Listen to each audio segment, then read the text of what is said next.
Hi, and welcome. Today we're going to go over the probability packet from Integrated Math 2. So you're going to locate the packet in your Schoology, and then you're going to either print it or open it up, or I like to open mine with Kami, and that Kami is an application that allows me to write on top of a document. I even used a highlighter on this one. So on page 1, it's going to go over some vocabulary and definitions with you.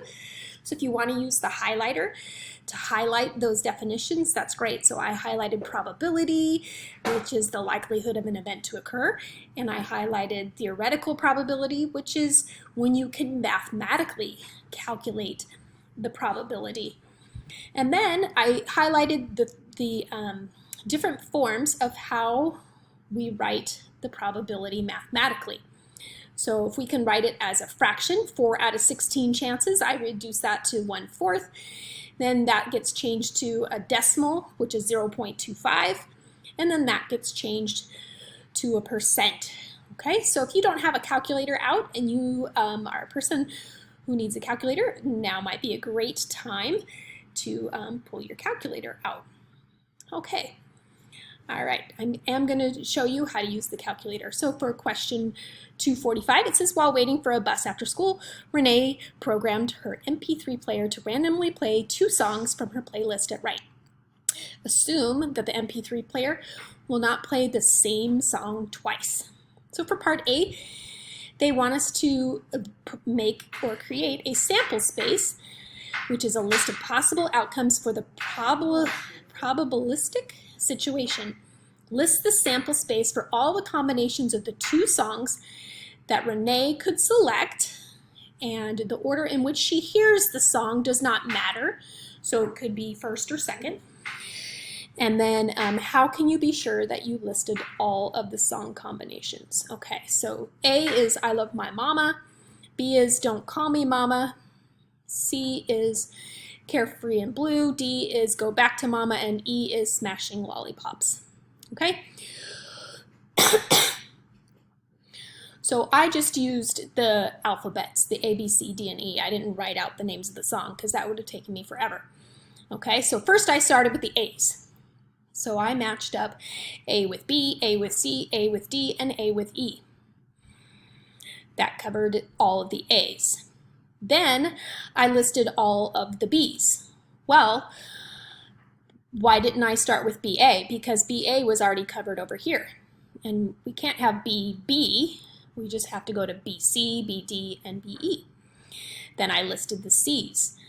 AC has already been used, BC has already been used, so I started with CD and wrote CE.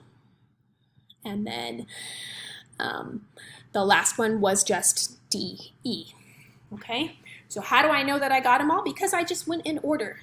I started with the A's, then I went to the B's, then the C's, then the D's. If you went out of order, then yeah, it would probably be hard to know that you got them all.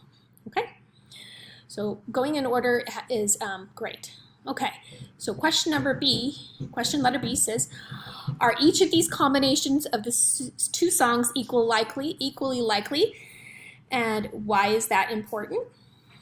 So yes, the outcomes are equally likely, and as we read in the note page, it's important because we can use theoretical probability on it. So we can use these to mathematically calculate the probability of an event occurring.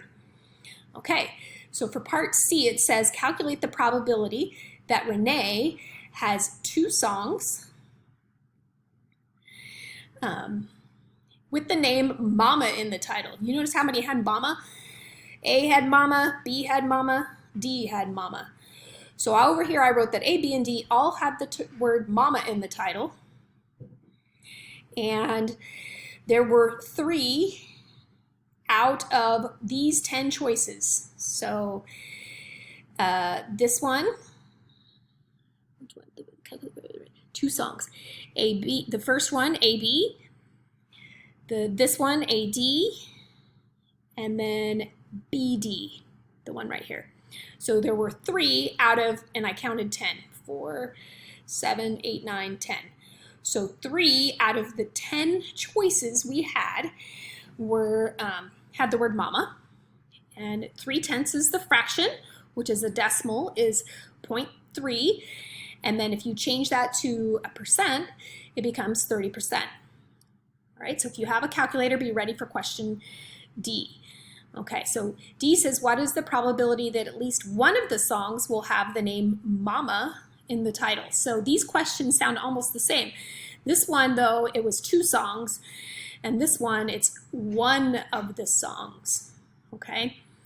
So you have to look back through your list of 10 and count all the ones that have at least one song. So this one, oh, this whole row, right? Because they all have A, so all 4 of those. All of these have B, so all 3 of those. And then any others that have D. So this first one here and this one here. So 9 out of the 10 have the word mama. So you're going to use your calculator. With your calculator, you're going to type 9 divided by 10. This fraction means to divide. Your calculator is going to say 0.9. That's going to give you your decimal answer. Then to get your percent answer, you're going to use your calculator again, and you're going to multiply by 100. And then you're going to write 90%. So you should have 3 answers, 9/10, 0.9, and 90%. Okay? Part E says, why does it make sense that the probability in Part D is higher than the probability in Part C? Because Part D includes some from C and a few more choices, okay? All right. Question 66 says, Renee's MP3 player can be programmed to randomly play songs from her playlist without repeating a single song. Currently, Renee's MP3 player has 5 songs loaded on which are listed at right. At the moment, she only has time to listen to 1 song. Is each song equally likely to be chosen as the first song? Yes, any of them could be played first. So what is the probability that her MP3 player will play a country song? So this one's country, R&B, rock, and rock. So that's 2 out of a total of 5. So 2/5 is your fraction. Use your calculator to change it to a decimal. Use your calculator to change it to a percent. Part C, what is the probability that Renee will listen to a song with mama in the title? Lots of mama songs. 1, 2, 3 out of 5, so the fraction is 3/5. Use your calculator to change it to a decimal and a percent. Part D, what is the probability that she listens to a duet with Hank Tumbleweed? There we go. This one right here, this one right here is this song, and that's 1 out of 5. So that's your fraction. Here's your decimal. Here's your percent. Part E, what is the probability that she listens to a song that is not R&B? There are 1, 2, 3, 4 that are not R&B, so that's your fraction. Change it to a decimal, change it to a percent. Question 99. Renee has programmed her music player to play all 5 songs in her playlist in a random order without repeating songs. So what is the probability that her first song will be a country song? So there are 2 country songs out of 5. There's your fraction, there's your decimal, there's your percent. Part B, if the first song is a country song, does that affect the probability that the second song is a country song? Yes, because if the first song is a country song, there's only 1 country song left, and that will narrow the choices down to 1/4. So we'll change it, okay?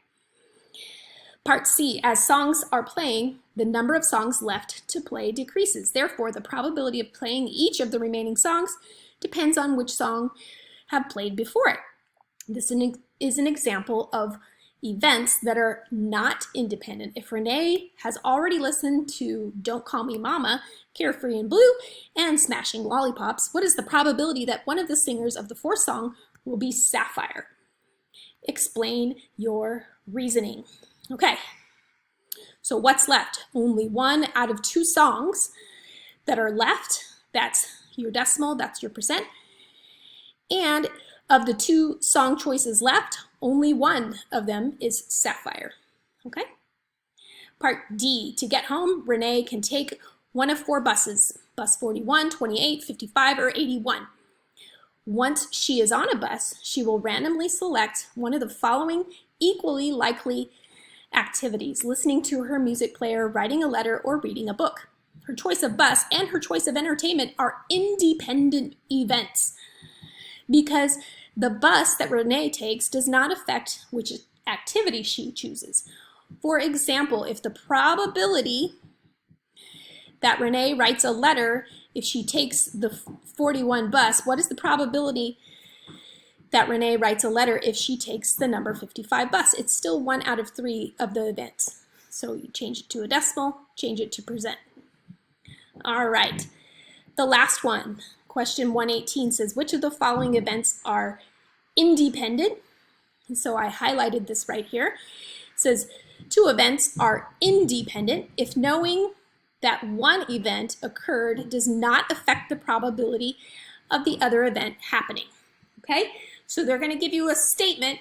You need to think about it for a second and say, okay, does what happens second depend on what happens first? Okay, so part A, flipping 5 heads in a row and then flipping another head. Well, that would be the 6th one. The 6th one that you flip does not depend on what the first 5 were, so it's independent. Part B, drawing 2 aces from a deck without replacing them, and then drawing another ace, okay? If you don't put those cards back in the deck, then it will depend on what you had pulled out, okay? So that one is dependent. All right, part C, having blue eyes if you have blonde hair. So it's usually, we'll say most of the time dependent to have blue eyes than if you have blonde hair. Every once in a while, genetically, it's gonna be independent. You'll have someone with red hair that has blue eyes, but most, just not usually. Okay, you could debate that one. If you wrote independent on that one, I'll give it to you. All right, part D. It rains this weekend, and the debate team from North City High School wins the state championship. Those are 2 independent events. The one doesn't count, depend on the other. And part E says your friend selects a diet soda from a cooler of mixed beverages, and then you select a diet soda from the same cooler without looking. So depending on what your friend took would depend on what your choices are left in the ice chest. Okay? All right. If you did your work in Kami, make sure you hit turn in and then submit. If you did your work on a piece of paper, make sure you take a picture of it and submit it in Schoology. Have a great day. We'll see you soon.